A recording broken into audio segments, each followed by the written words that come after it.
and we may have a few more trickle in. We had about, I think, the rain delay may be impacting. I was hoping I could see the game. Yeah, that's right. Maybe you may still be able to. So welcome. This is part one of a two-part series, really. We have a workshop today led by Fred Starkweather and Michelle Kimber of Starkweather Bond, our architects who are helping to lead us through this master plan. Today is really a chance to hear from them about the phases of a master plan. And just as a reminder, a master plan is really a roadmap for possibilities for improving the way in which our campus serves the core of the school, teaching and learning and working here at St. Mark's. So it is not a building design. It is not a set of plans. It doesn't go into that level of detail. It really is a chance for us to step back, prioritize what our needs are, and try and match up on the campus ways in which we might meet those needs, and possibly over several phases of future construction projects. So that's what we're here to do, is to hear about this process. Next week, next Wednesday, there's an opportunity in the evening to come and participate in a needs assessment so that you can really articulate your thoughts about the campus, what the strengths are, where there might be areas for improvement, how it's serving us well, where it isn't. And similarly, next Friday after assembly, not 2 days from now, but a week and 2 days, there's another opportunity just like that. No need to go to both, but to come to one or the other would be great. So with no further ado, I would like to introduce Dan Stitzel, who's a St. Mark's grad, who's also a member of our site committee. Dan's over here. Yep. And other than that, I'll hand it over to Fred and Michelle. So I'm Fred Starkweather, one of the founding principals of Starkweather Bondi Architecture, and our firm, we focus on primarily private education. I'd say it's probably 90% of our work. We work with independent schools throughout the Bay Area, and we're excited to be up here. We have been working with the school since the last school year ended. Over the summer, we spent some time getting into all of the drawing archives and began to familiarize ourselves with the campus, all of the improvements that have taken place over the years, and it's a little bit of archaeology. And today what we're doing is, this is our last workshop. We have done 3. We have done workshops with the Board of Trustees, with the faculty and staff, and now we're coming to you. And what we'd like to do today is we'd like to show you and sort of explain the master planning process, and then following that work, we'll talk a little bit about some case studies that we've brought that will show by example what the opportunities really are to improve teaching and learning and where some of the trends are going right now in education design. So what I handed out here, I only had 12 copies. This is a diagram that it's 2 pages. They kind of go together. They do go together. The first page is the discovery work that we're doing right now. The second page is more the design work. The reason why I handed this out is because it's very difficult to see in the slides.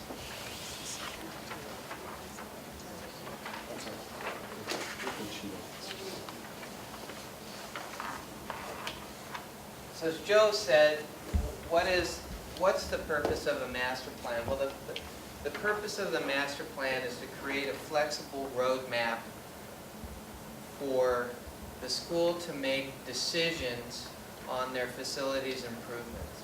It is elastic. We have done many master plans for a lot of schools, and we have master planned some schools numerous times. There are different factors that come into play over time, over the life of a school. There might be an acquisition with another property that then gets folded into the campus, and the school wants to know how to better utilize that. Here at St. Mark's, with the leadership transition and some really great thinking, we are holistically looking at the campus to one, understand how the school is being utilized, where is the curriculum going so that we can better utilize what is here and what might not be here that we should be considering. So this is our diagram, and in the diagram, what we have is, I can't see it myself, we have these white circles. The white circles represent milestones or deliverables. The red boxes are work that our office is doing, and that's off-site. The green boxes that's work that's going on with the site committee. And then we have the blue boxes, which is community outreach and other activities like that. So what we're doing right now is we are working on the goals and outcomes phase of the master plan. It's the discovery portion. So I mentioned we've been going through all of the building drawings. We're trying to understand where's all the campus infrastructure that's run around this place. Over 60 years, it becomes a hodgepodge, and we want to better understand what work is taking place when and where is it. We're going through this workshop. The workshop is here in the blue. The purpose of the workshop is to familiarize everybody who's participating in this master plan with the process. Reaching out to faculty and staff, we've developed some guiding principles. Guiding principles aren't, we need a new library. Guiding principles are, everything that we're doing on this campus is going to be taken with an environmental, sustainable approach. Or guiding principles could be, we want to encourage more collaboration. And that could be with parents, teachers, teacher-student, student-student. So those are the guiding principles that we've been working on trying to define over the last few weeks. We're at a point now where we're distilling that into goals and outcomes, which is the first milestone. And from that, we have, over the last week, we've met with 15 different user groups, and these are 90-minute sessions. And in those sessions, we've put together a questionnaire that has some very high-level thinking, such as, how does the environment at St. Mark's School represent the values of the St. Mark's mission? High level. Or what is the heart of the campus here at St. Mark's School? Down to how much costume storage is there for the drama productions? Or does your room need air conditioning? And so it's a broad range of discussion. And over that 90 minutes, we're taking notes furiously, and over this last week, we've been synthesizing those into a format that we'll be bringing that back to the Buildings and Grounds Committee. And Joe mentioned that there's 2 user group meetings with parents next week. If you want to participate, it's great. It's a really good opportunity for you to share your own opinions about the school. And it's an opportunity to provide some insight into sort of the background of how you're feeling about the school, and there's an envision part that lets you sort of view out and try and imagine what the possibilities are. All of that, once we hear that work, at the end of next week, we will distill all of that down into what we call a master plan program. And the master plan program will be it'll be a spreadsheet that identifies every room on campus. It gives the area of all of the rooms, and then it identifies what we've heard during the needs assessment, during the workshops, in terms of what the new spaces might look like. And look like in terms of how large they are, and then look like in terms of what are the quality of those spaces. We take all of that and we pull it together, and we take it to the Buildings and Grounds Committee, and we agree on it. Once we agree on it, it's only a working program. Working means it's elastic, because what we do next is we start to interpret the program, and that's this next bit here. We've got to the master plan program. we began designing alternatives. And you can see right here at the end of the first page, this is the design loop. Design is an iterative process. So what we'll do is we're going to take that program, we'll sit down and we go through and look at the campus and we look at where are the opportunities here. And we start to generate ideas. And likely, we start with about 5 alternatives and we throw a couple of them out because they're not, for some reason we don't think they're feasible or they're not accomplishing the goals as well as others. And we take those alternatives back and we meet with buildings and grounds and we say, this is how we see it right now. And there's a discussion about it. And people will say, well, this isn't really what I heard. I'm sort of imagining it more like this. And so there's a refinement that goes through with those alternates. So we do that a few times. Over a course of a few meetings, we'll be getting feedback, refining them, taking them back out, refining them. We'll come to a point where everybody feels pretty good about the alternates. We have a cost estimator that looks at those and they start to put some order of magnitude costs on it. That's where all the archaeology into the campus infrastructure and everything else comes into play, because all of that affects the cost. If we're proposing to build a new structure on top of all of the main infrastructure that's coming into the campus, it's probably not a great solution having to reroute all of that infrastructure, so the cost of that alternate might be higher than other alternates. And what we're looking for in these alternates is we're looking for a range of scale. And so there will be some aspects where we're making fine little adjustments, like say in the kindergarten classroom, taking out the cabinetry, replacing the lighting, redoing the power, redoing all of the data and the low voltage systems, replacing the windows. That would be small tweaks, remodel work that you could build over a summer. And then there's bigger scale moves where there's a new 10,000 square foot library information center that has some really neat creative components to it. And in order to get that 10,000 square foot building, I'm just throwing this out as an example, in order to get that building on campus, we need to figure out the phasing of how that can happen, because your kids need a classroom to go be taught in. So we can't just take the classroom away to build a new building there. So there's a lot of logistics that go into how these alternates come about. After the cost estimator does his work, buildings and grounds will make a decision. We're here at the beginning of the second page. We have the final master plan alts. Then a direction needs to be selected. At that point, there's a commitment made to moving forward with an approach to the campus master plan. We get back into a loop. We go through and we refine. And generally we have questions. We'll go back out. We'll talk to teachers again. We'll say, is this working in the way that you imagine? We'll incorporate that feedback. We'll refine it. It'll go back out to faculty and staff. They'll get a chance to look at it. The board gets a chance to look at it.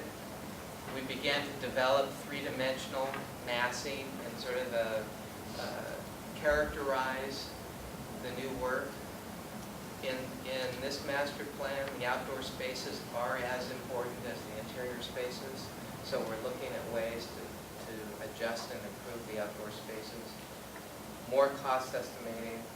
And after this all concludes with just a final deliverable, some beautiful three-dimensional views of what's new and a program for rolling out a phased master plan over a number of years. Any questions so far?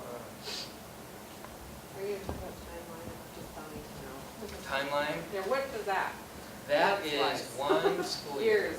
No, One this school is, you can see at the end, at the end of the master plan, it says fundraising and present to the community, and there's generally applications that need to be made to the planning department. So that's the next step. So once back in here in about March, there will be some feasibility study work done that's outside of our scope to begin to understand what the potential is to afford various scenarios. And so the timing of that feasibility study with our final deliverables, it's designed to marry up at a point in about, I'm going to say it's going to be May 1 of 2013. From that point going forward, there's decisions need to be made. So you have a roadmap at that point. That's really, that's it. There's been a lot of great thinking. There's been great input that's gone into it. You don't have building designs. You've got some order of magnitude of cost. You don't have any planning approvals. So the next step is to make a decision on what the first campaign is. And if it's a summer campaign, then it's try and do some piece of scope of work or discrete scope of work that you can accomplish over 3 months while the kids aren't here, minimize the impact. Then there's the larger campaign, and they're usually it's a year-long construction process, a 52-week project. Usually we get 1 year plus about 2 months. That's pretty much the large-scale projects that we're able to do. Is that 1 year from once you've gotten enough money to start the project, or is it 1 year from That, I can't really answer that. Generally, these projects start before all of the money is in hand. There's a capital campaign that's going out there. There's various sources of funding. What's critical in the next step is to get your planning applications in. Planning application at City of San Rafael is it's going to be a 6-month process to go through design review and get your conditional use permit modified. You can't file for building permits until you actually have a planning approval in place. San Rafael is actually fairly easy to move through their planning process. And generally, the City of San Rafael, they don't generally give you approvals for a master plan because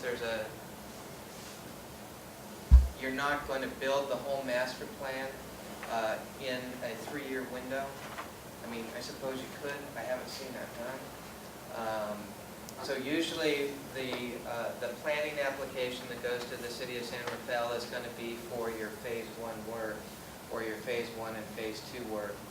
And I'm saying Phase 1, Phase 2, is if Phase 1 was to happen over a summer and then Phase 2 was to happen the following school year to sort of set up to do a larger project.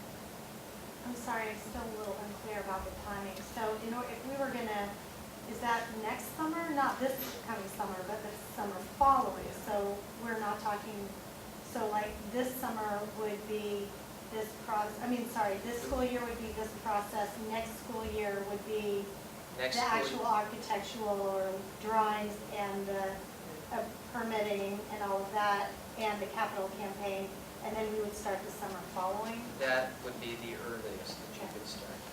And we're not even talking timeline at this point. We are. You are. Well, I would add, we are too. Yeah. That timeline is very much part of Board Retreat, very much part of our work together with Wendy Ledeen, bringing on kind of campaign thinking. So all that is all the time running parallel path. Absolutely. Yeah. Fred, do you find it's pretty typical to start with a small summer type project, get the engine started, get momentum built up? It's not uncommon. It's a function of, it's very prevalent. It's a function of what the project is. And the idea is that if you don't have to have a planning approval for a small summer project, you can get that going pretty quickly. It's the planning approval that takes the longest amount of time within the entitlements work. The building permit is a few months, but a planning approval, depending upon how many times it takes to get through design review, or if there's parking, traffic challenges. And this school doesn't need to go through DSA, does it? This is, yeah, Does? yeah. You need to add time to that. Yeah, fortunately, DSA is looking for work right now, but there is. It's much longer than City of San Rafael. And what does DSA mean? Department of State Architect. They're the overviewing agency for publicly funded projects and school district-owned projects. So these are all of the groups that we've met with so far. For 16, we'll be meeting with next week. We've met with lower school, middle division, upper division, PE and athletics, world languages, visual and performing arts, operations, administration and staff. There's 2 projects going on right now with the lower school students and the middle division students. Michelle met with the upper division students last week. We've met with technology and information services, after-school programs, organic garden club, and then learning support. It's 20 some odd hours of discussion about the vision and sort of insight into the campus. It's been very fascinating. I know more about your school than my son's school at this point.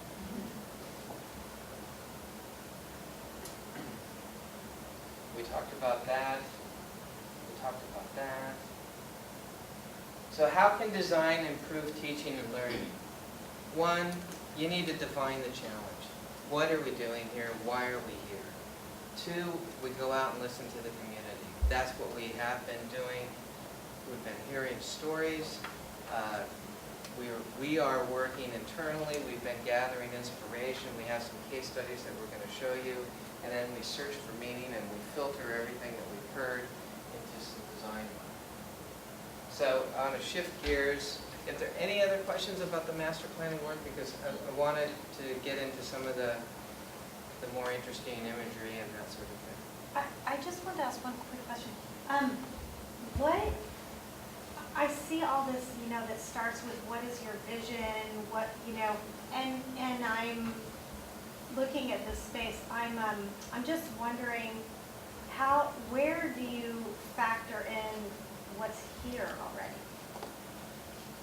Like what can you tweak versus I don't even know what's on the table. Are we talking about like no more lower, middle, upper division? Are we talking about like start from scratch? What's on the table? Well, what we're talking about, the first thing that we're doing is we want to have spaces that support the curriculum that's taking place here. And so when you meet with the teachers say, we need more flexible space. And that means that their space is encumbered by lots of things that they've been collecting over the years, and they have furniture systems that they are not very flexible, that they can't move out of the way so that they can change their room, to have the kids do something on the floor or bring everything together to have them work on the desks. We've heard they would love to see a better relationship between the indoors and outdoors. Well, one of the issues is there's a lot of stuff in the room. Right now, a lot of the teachers have storage right in front of all of the glass that looks out onto the yard areas or those courtyards between the buildings. So how can we, this is a small tweak, so how can we better utilize the space to encourage more flexibility within that space? It's design. You walk through it, you try and identify what the problem is, and then you come up with creative solutions to it. There's a real interest in more collaboration on the campus. How do you encourage more collaboration?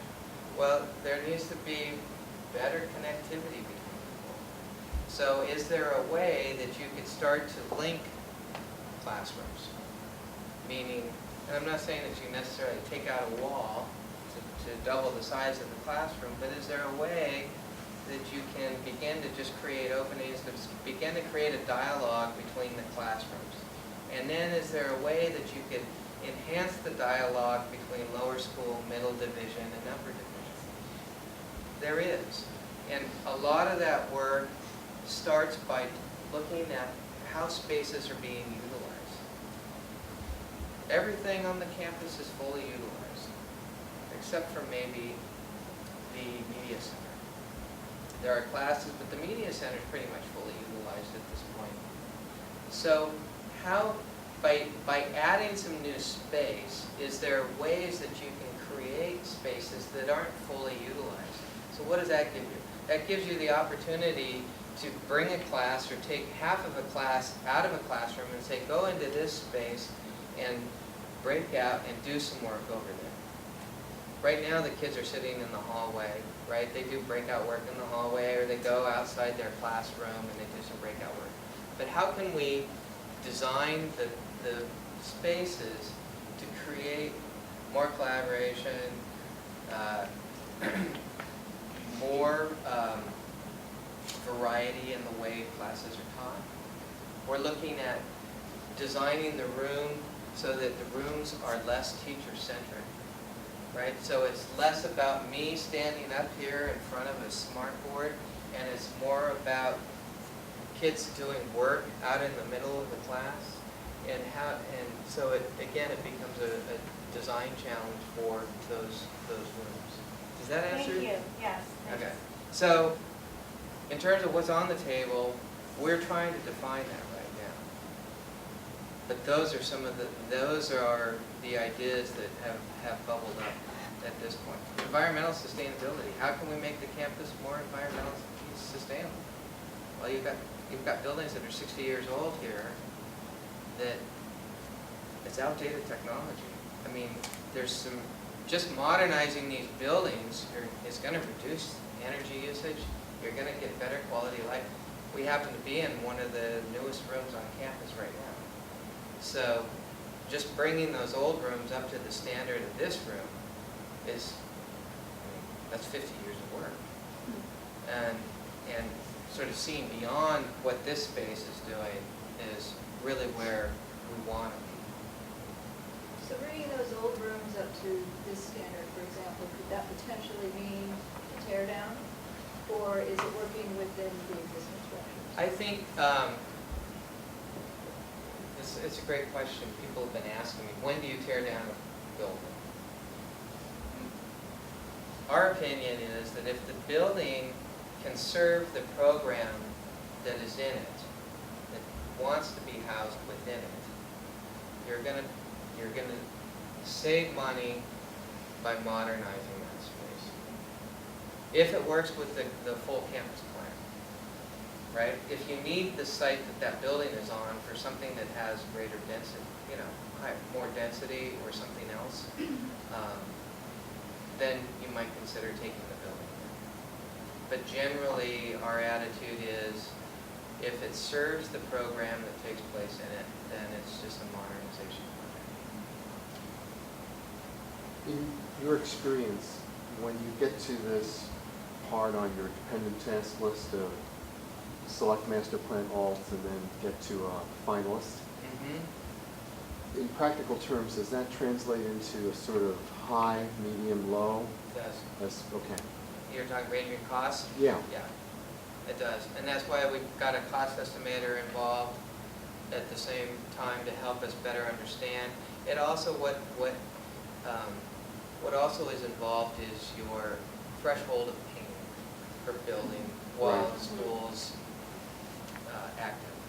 And some of them are more invasive, and you're doing more gymnastics to temporarily house people over here. So, yes. Is this master plan envisioning a student population roughly the size of the one we have now, or is this an opportunity to grow the school as well? Right now, our marching orders are to look with the enrollment that's currently there. And to this point, the high, medium, low, I would imagine that the cost feedback is going to be sort of an iterative process, but is there, a number that's been thrown around at all, or a range of what the limit, the capacity is of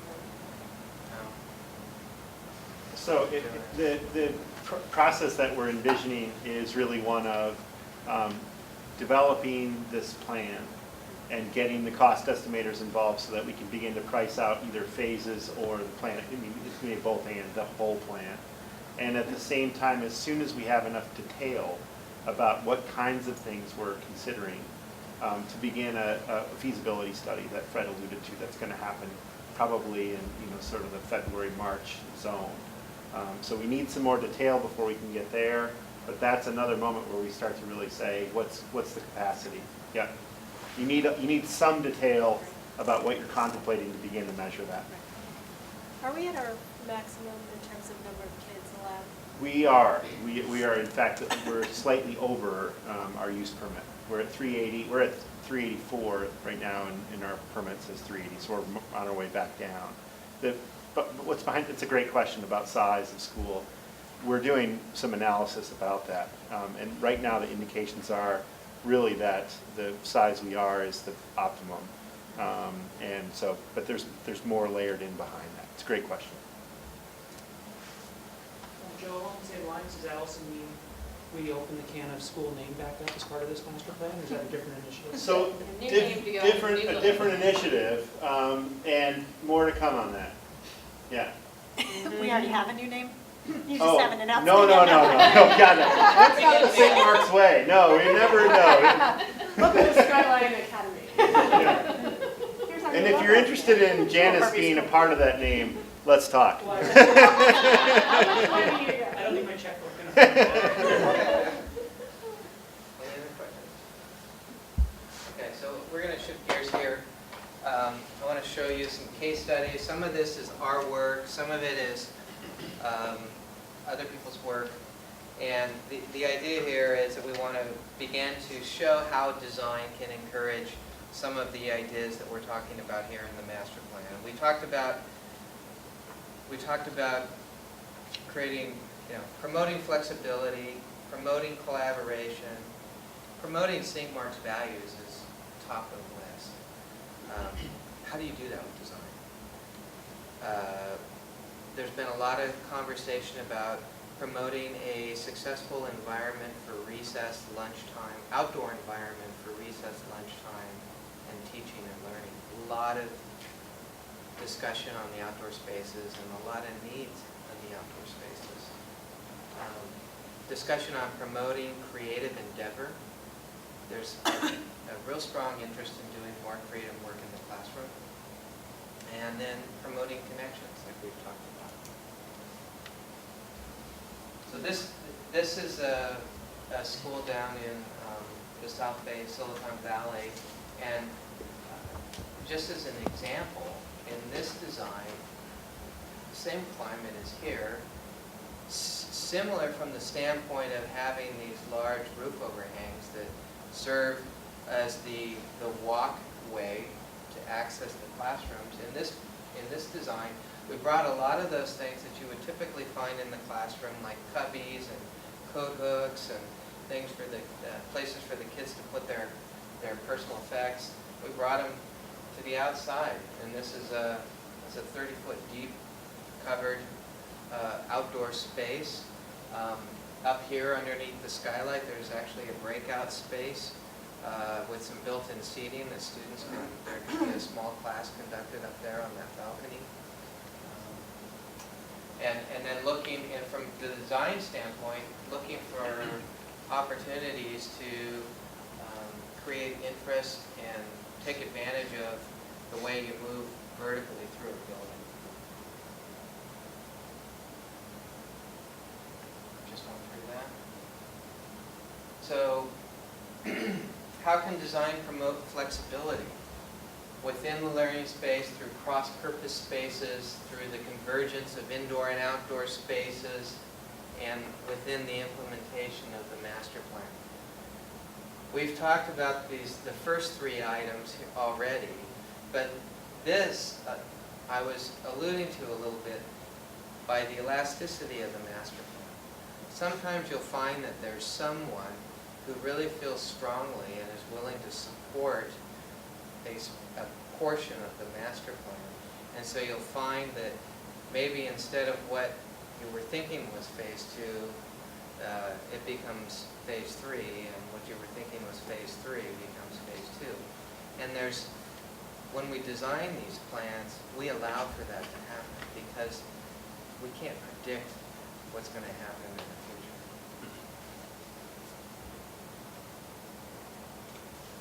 future. Here's a studio classroom space. And what I love about this slide the most is how all of the students are using the floor instead of tables.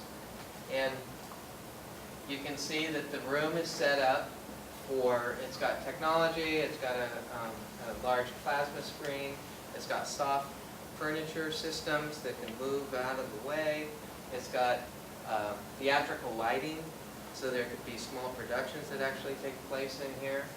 There's a breakout space, there's some type of a room where you've got full visual connection into it from the main studio space. It's well lit, but it's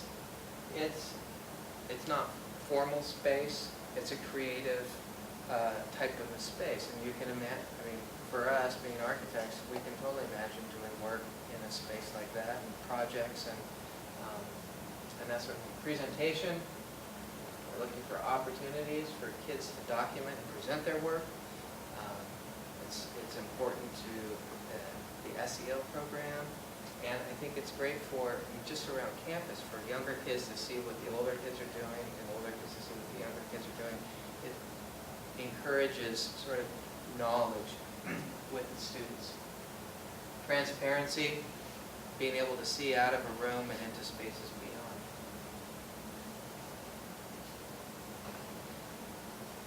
Here's another space. It's set up for... Can I ask one quick question? Yeah. On the previous slide, I'm just trying to imagine, these spaces are, some of them are very beautiful and visually stunning. Are they classrooms that would be for like a classroom space, as in like a 1, 2, 3, or are they rooms that are used for classes that are, and I understand that they do a lot of arts and music outside of the regular classroom, but I'm just curious, have any of these been an actual Your classroom? homeroom? Yeah, homeroom. Would that be a homeroom? That was my question. That space did not look like a homeroom to me. Okay. It could be a homeroom, but it looked like a space where there was more creative work going on. I can imagine audio-video work taking place in there, small performances, presentations.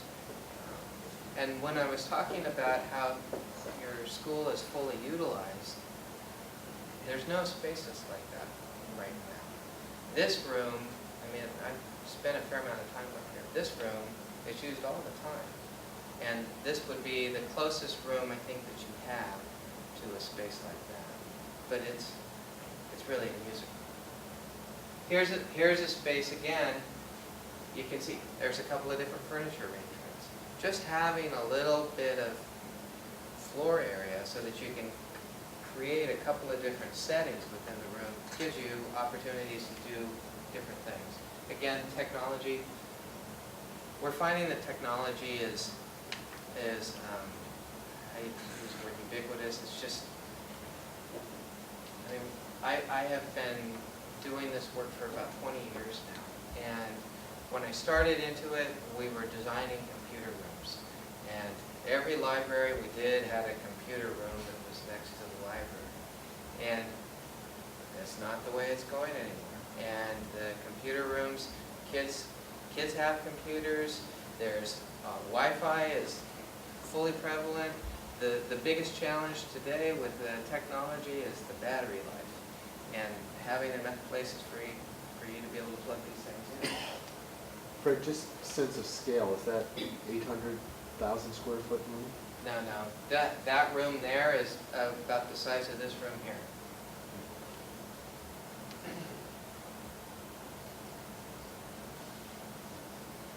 There's a homeroom.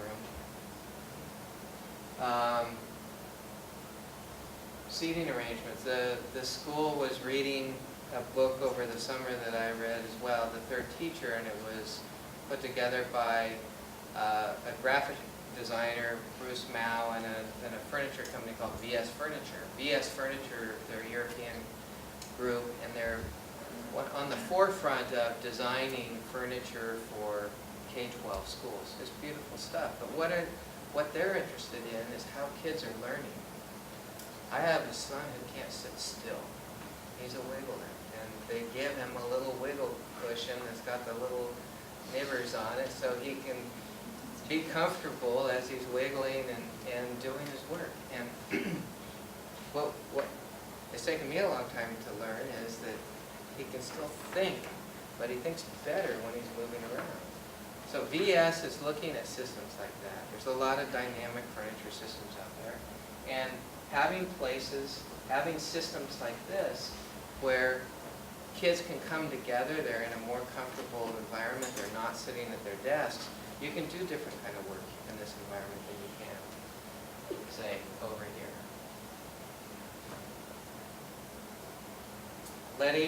Letting students create their own space, letting them affect their space. Presentation, just walls for being able to pin up material.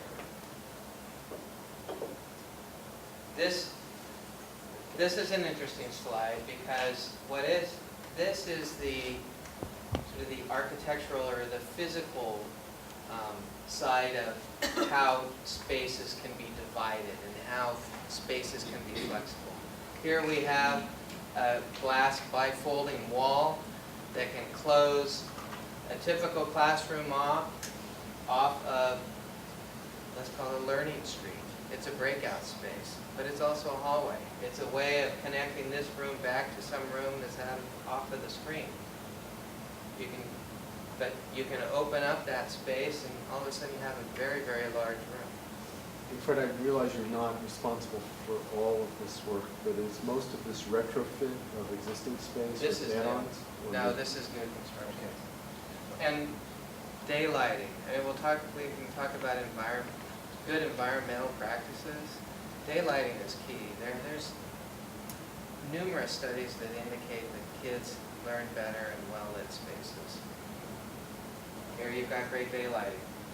Those are fluorescent lights, but they're color corrected.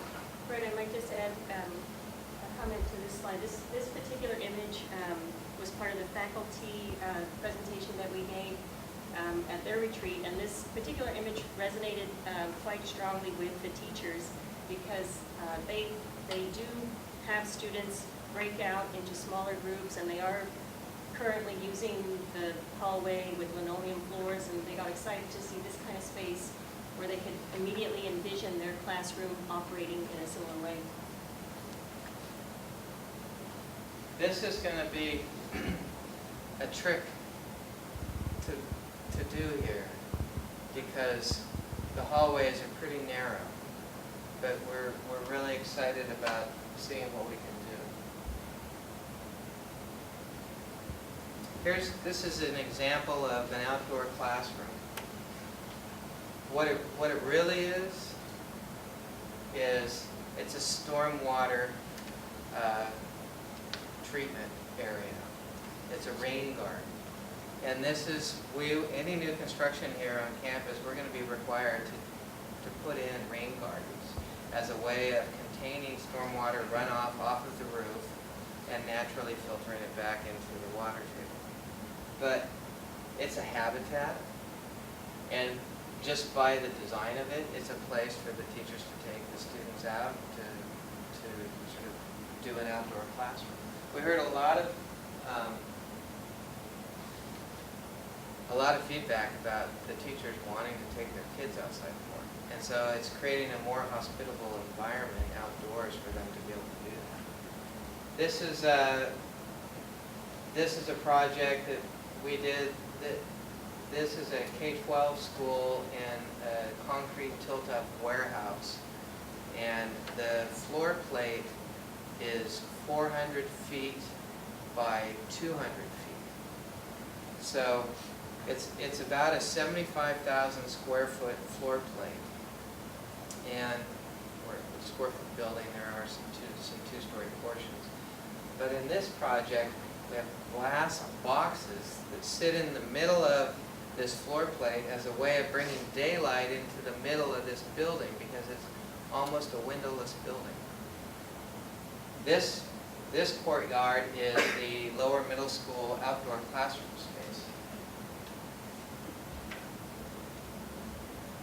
This is here again, this project was a public school site, similar to yours, and these are portables, and the idea here was how can those portables come out and create an art deck on the edge of the portables. This site was, this is Google's flagship preschool, and in this project it was taking about 3 acres of asphalt and re-envisioning it to age-appropriate play for children that are 6 months to 5 years old. They're leasing this public school site similar to what you have here. So how can design promote collaboration? Encourage sharing of work, ideas, loosen teacher isolation, provide time and space for collaboration, not fully utilize space for serendipitous meeting. And there has been a lot of conversation about breaking down the silos between lower, middle, and upper division. And again, it's so interesting to me about corporate environments, which I work in, and how we kind of imagine space and moving out of offices and things like that. And I think the classrooms are sort of similar to that in some ways, but there's still a teacher's space. Do we ever think about, and there's a lot of comfort at home and that, not that I don't like that, but do we think about collaboration differently in terms of breaking down some of the walls between this is your classroom, this is your classroom? Because I'd also say there's not that much collaboration in my experience. There's 2 classrooms in one grade, really, and they don't get together in the classroom. There's not, and now it's funny, even in the 2nd grade, even the entries to the classroom are the opposite ends. Right. So I just had this observation this year that I don't even see the other parents anymore. I happen to have a kid who's in 2F and I'm in 2S. It's sort of an odd, whereas at least in the first level, at least the entry doors are next to each other. And I know there's a door between them, but I've barely ever seen it opened in my 2 years here. Yeah. So We are looking at that, and a lot of it is just, are the rooms in the right places? And so that's one of the first things we're starting to look at. And if you were to add a room, create a new room, what opportunities does that give you, right? Because then all of a sudden the pieces are more free to move around. But it's true, the learning environments are following workplace environments. This is a library for University High School. What we like about this slide is it shows layers of things taking place concurrently. You've got students out here working on computers, you've got students in here doing group study work, there's transparency across the space, there's good supervision, it's a well-lit space. This is an architect studio. Again, creating places for collaboration, discussion, pin-up, conference. And it's not like there's walls dividing it, it's just settings. Again, this could be an example of a teacher-faculty workroom. Teachers they're looking for places that they can collaborate more, right? And we've shown this slide saying, wouldn't a space like this, providing a space like this for you, encourage more collaboration? More breakout spaces. We've talked about the breakout spaces. Appropriately scaled spaces. And you mentioned home. I think about scale.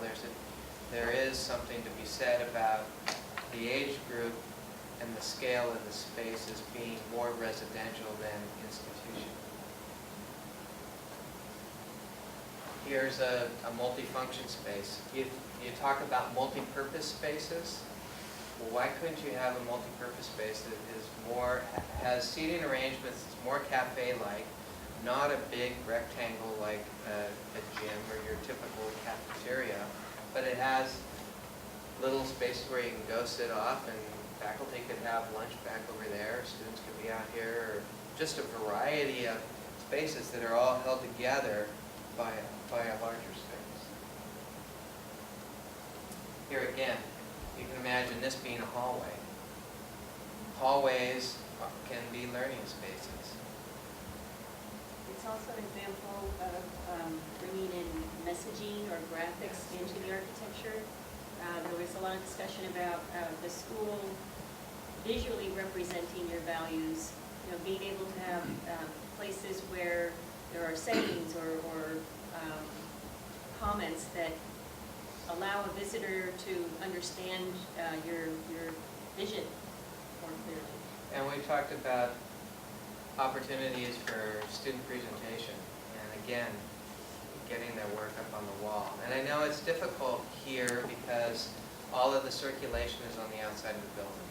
So those opportunities are in outdoor settings, which creates issues with watercolors and air moisture and things like that. But as we are master planning, we're certainly looking for the opportunities for presenting the kids' work. We've talked a lot about the World Language Program, and I've learned so much about what the school is doing with their sister schools and some of that ongoing partnership work, and how can that be better represented here so as you come onto campus, you see what's actually going on, and kids can see what's going on.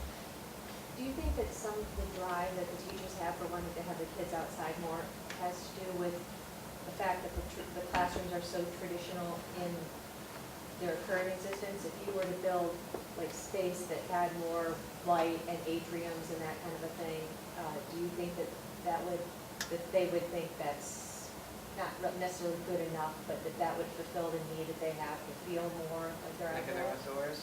That's a good question. I'm not sure, because I know that there are challenges with sort of the threshold being transparent, right? I mean, we've done rooms where you've got the glass garage door that rolls up, so the classroom feels like it goes outside. I mean, they're great spaces, say, for art room, or say, some room that's not as acoustically sensitive as a classroom. When we're designing classrooms, sound intelligibility is key, especially in the lower grades, because if the sound's not intelligible, if there's disruption outside, they're not decoding what they're hearing. And so I'm not sure. I think that what I'm taking away from what the teachers are saying is that the outdoor spaces need to be improved, and they would like a place to be able to break out outside their classroom. So if you were in lower division and you had like kind of a big glass atrium between that and middle division, Yep. And then opened up the wall so that it's all basically one giant building at that point, but then you're allowing somehow the spaces to flow into that middle section and have, whatever the rainwater collection thing, that's the kind of need that I'm talking about. Yeah. They're kind of outside, but they're not. Right. And so then you don't have the issues with the stuff on the walls degrading because they're outside, but does it still meet their needs? I think it would, and I think that we've been hearing a lot about just covering the shade structures that are on the edges of the classrooms or on the southwest side. So I think that that's something that we'll be looking at, because there's great space just directly outside those classrooms. How can design promote St. Mark's values, a place that nurtures and supports empathy and honors differences?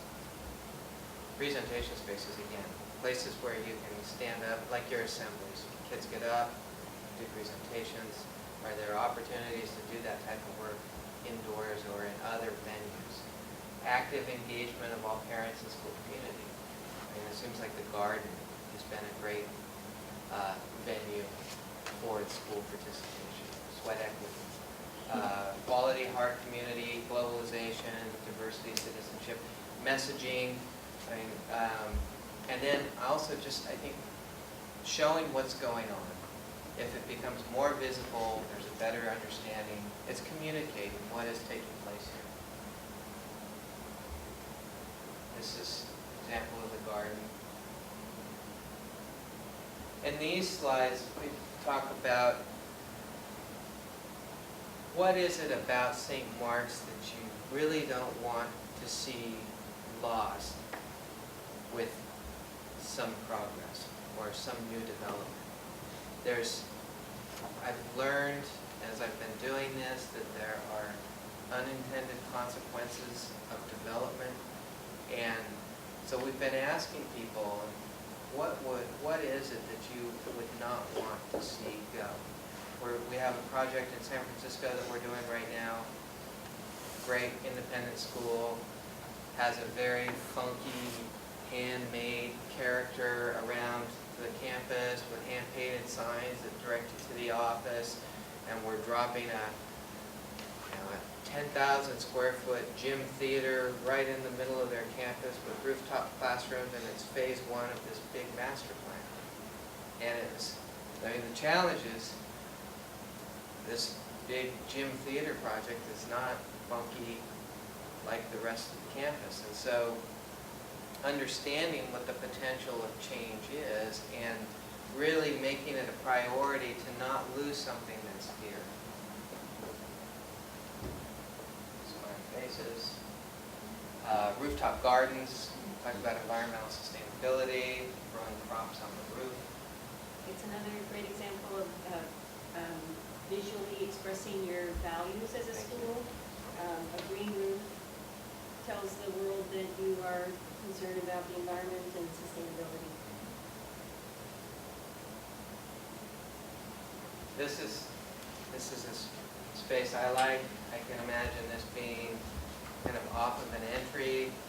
It's I could see parents gathering here for coffee on Friday morning. I could see kids in there doing small presentations. It could be a multi-purpose room. There's a mix of technology. It's got kind of a character to it with the materials. It doesn't feel too refined to me. Here's an example of a room with some daylighting principles. This actually is it's called a light scoop. So you have daylight coming through this transom, bouncing on this reflective surface and hitting the ceiling. The idea is that the ceiling will serve as a sort of a pathway for the light to travel across. There's a big opening into a room beyond so that you can share your daylight across that room. This is a project in New York that was organized through the Robin Hood Foundation under their Library Initiatives project, and that project was a way to combine public schools with funding and architects to develop libraries in their schools. And the schools that they were trying to serve were the ones in the most challenged, economically challenged neighborhoods of New York. And what we like about this image, Fred was talking about the advance of technology and how there aren't too many people who are building computer labs that are discrete buildings. We've been part of a lot of discussions about what a 21st century library looks like in the face of technology. And this space starts to re-envision that type of library space where there's a social component to it, there's group activity, there's still quiet spaces for reflection, there are still books to be had in the library, and there's an integration of technology. And there's also, again, in this image, messaging and quotes, notable quotes. A little storytelling area. Again, studio-type environments with technology. Controlling light. It's been something that we've been hearing from the teachers, just for legibility of the smart board. Daylight, I guess this room in particular with the west sun, if the smart board becomes illegible. This is that same slide that I showed, or the same school as the slide that I showed at the beginning. And when we designed, this was a ground-up school, but when we designed this, we really wanted to design this building to capture the spirit of the community and to really represent community. We designed a courtyard scheme. You have a courtyard scheme right now, and we've heard from, I'd say, 8 out of 10 people, or maybe it's 9 out of 10, that it's the courtyard that is the campus heart here, and the amphitheater as a component of that. These are more spaces, community-type spaces, sort of that connection, people coming together. Vertical layers really add interest.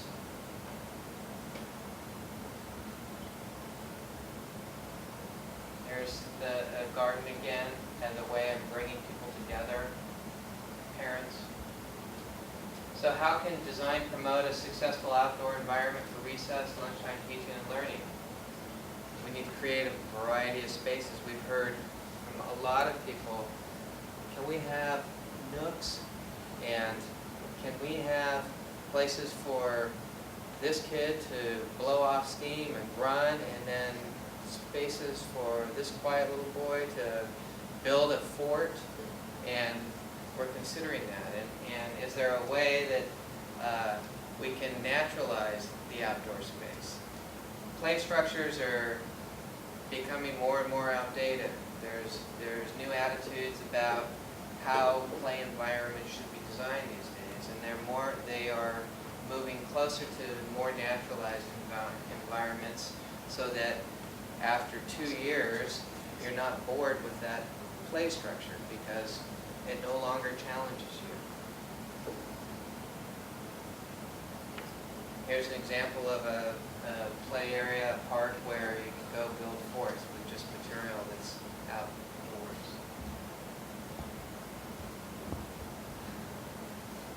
Logs placed in the ground for developing balance and coordination.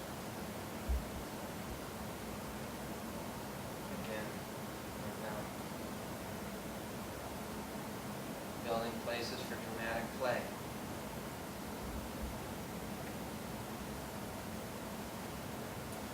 Taking a play structure and integrating it into a more naturalized environment.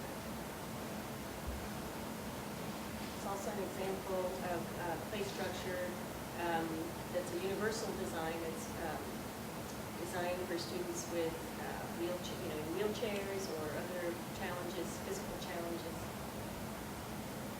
There.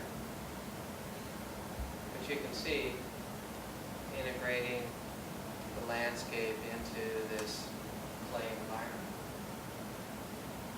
Not a lot of asphalt. There's a climbing structure, just rope structure. Kids get on top of it, they can climb below it. Bringing art outdoors, art easels and other project areas.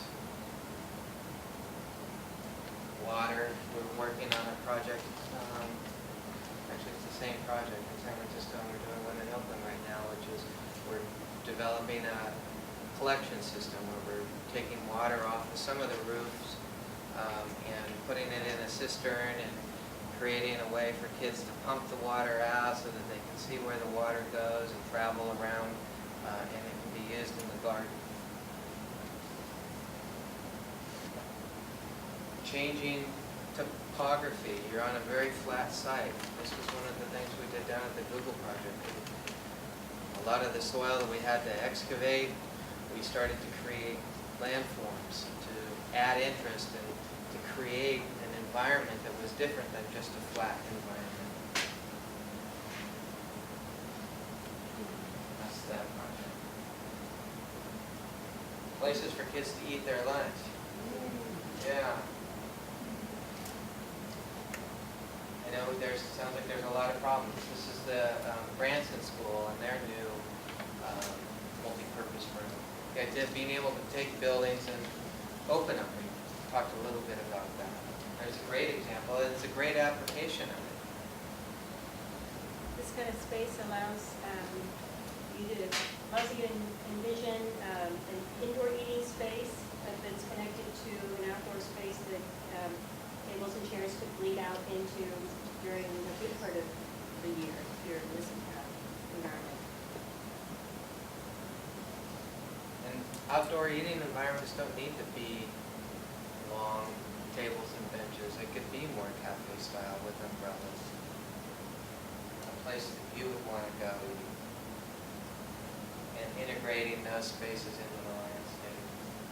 Shade structure, looking for opportunities for shade, whether it's designed or natural.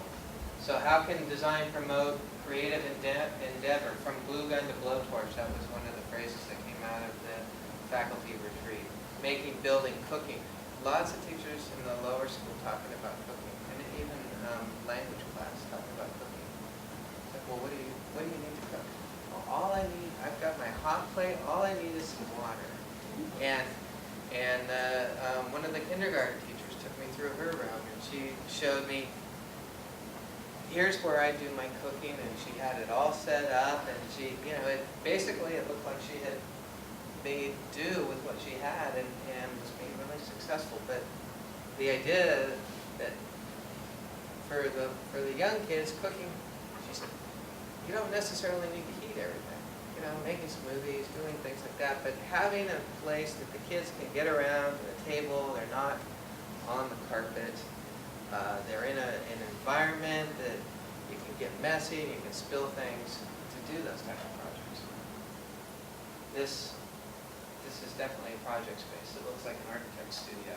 I don't know if there's any other architects in here, but when we went to architecture school, once you got your studio assigned, the first thing that you did was you started to build your place that you were going to be living in for a year. There's cooking. There was one comment I wanted to share when we met with the upper division students. One boy said that he wanted to have cooking space and nutrition class. He was interested not only in making, but understanding that there was making and nutritional benefit in making this food. And we're hearing that with the garden program. The idea of the kids being able to grow something, all of a sudden it tastes good. They never ate it before, but once they grew it, it just tastes great. And that whole cycle of life where you grow it, you either cook it or you eat it, you compost it, it's a pretty amazing thing for the kids. This is Lick Wilmerding's, some of their new industrial studio spaces. Again, daylighting. This is a more workbench type environment. Not a very flexible space. You're not going to move those workstations very easily. Here's an example of a middle school or elementary school work lab. Cords, drop-down power cords from the ceiling. Again, nice light, slat wall for organizing your tools, stained concrete floors. I love the little wood blocks for the kids to stand on. Again, one of the biggest challenges with these type of spaces is where do the projects live? You don't do a project in 60 minutes. You do a project over a number of days. And so you have to have a place to be able to keep your project and come back to it. Nice indoor-outdoor relationship again from an art studio space. Places within the hallways for presenting artwork. Breakout spaces for doing musicals. So how can design promote connections? Global connections encourage sharing and partnerships within and beyond school that are integrated into the curriculum. Lots of conversation on this because it's very interesting. I talked about those gathering spaces, those places where a community can come together, where students can come together, having those type of spaces available. This is, who's? This is AOL. This is AOL. Again, layering. Is this Google? Love this because of the artwork. All of the faces, you get kind of an interesting cross section.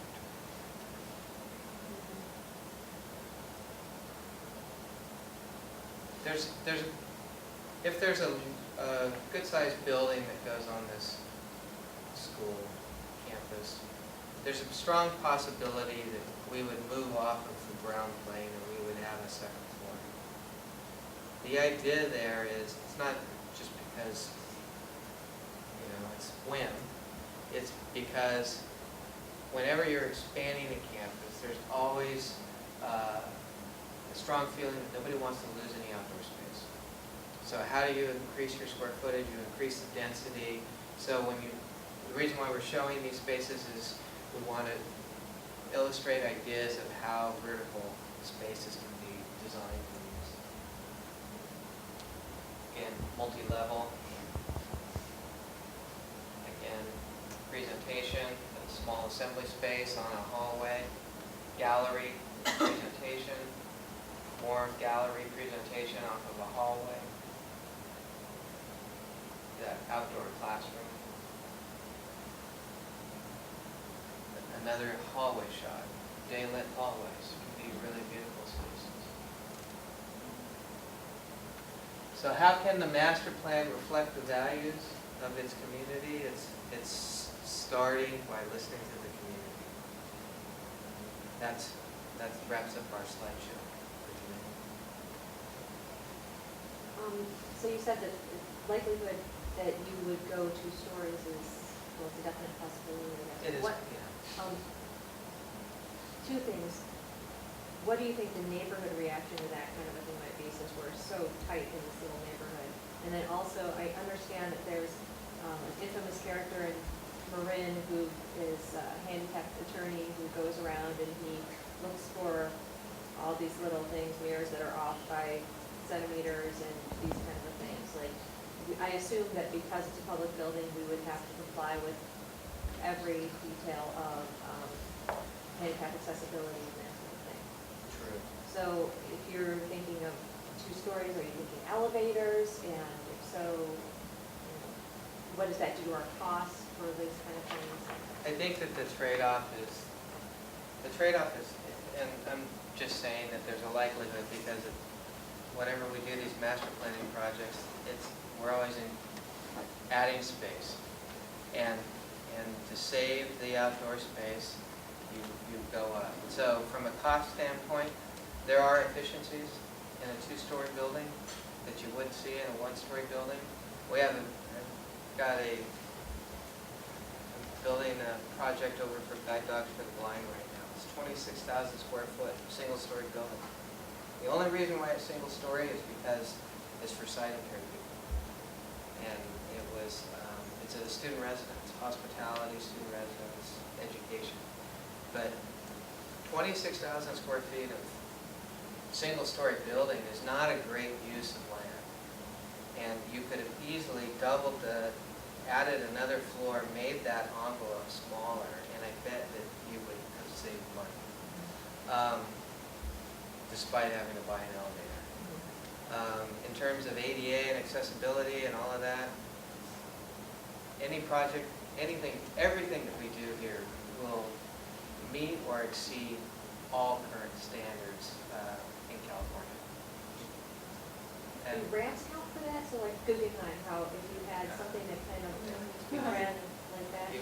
I don't know if you couldn't do the Guggenheim because you don't have a level landing after 30 feet